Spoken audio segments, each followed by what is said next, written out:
कविता कहानी महाभारत से।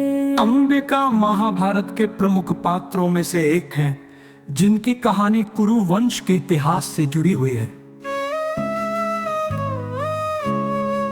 वो काशी नरेश की पुत्री थी और उनकी दो बहनों अंबा और अंबलिका के साथ उनका विवाह हस्तिनापुर के राजा विचित्रवीर्य से हुआ। विचित्रवीर्य से हुआ। कहानी की शुरुआत काशी नरेश ने अपनी 3 पुत्रियों का स्वयंवर आयोजित किया।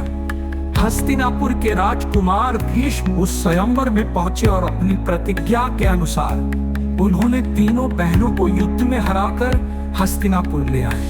ये घटना काशी और हस्तिनापुर के रिश्तों में एक बड़ा मोड़ थी, जब अंबिका और उनकी बहनें हस्तिनापुर पहुंची तो उन्हें विचित्रवीर्य के साथ विवाह करने के लिए तैयार किया गया।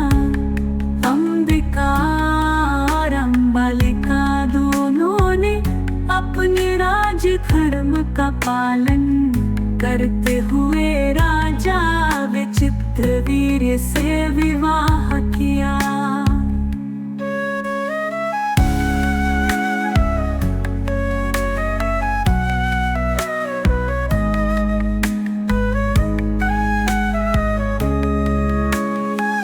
राजा विचित्रवीर्य की मृत्यु और वंश की समस्या।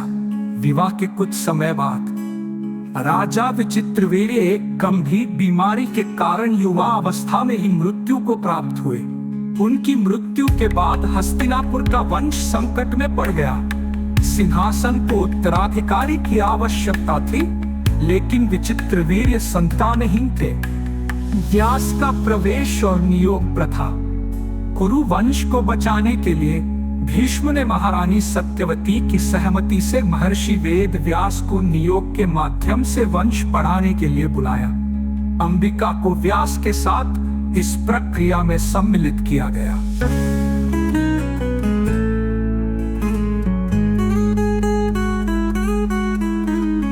अंबिका व्यास को देखकर भयभीत हो गई, क्योंकि उनका स्वरूप अत्यंत कठोर और तपस्वी था।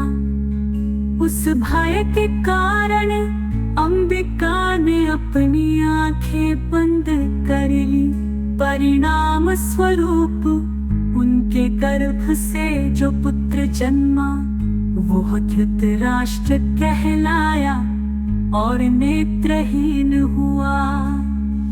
अंबिका का योगदान महाभारत में ये सिखाती है कि परिस्थितियां चाहे कितनी भी कठिन क्यों न हो, धैर्य और धर्म का पालन करना सबसे महत्वपूर्ण होता है।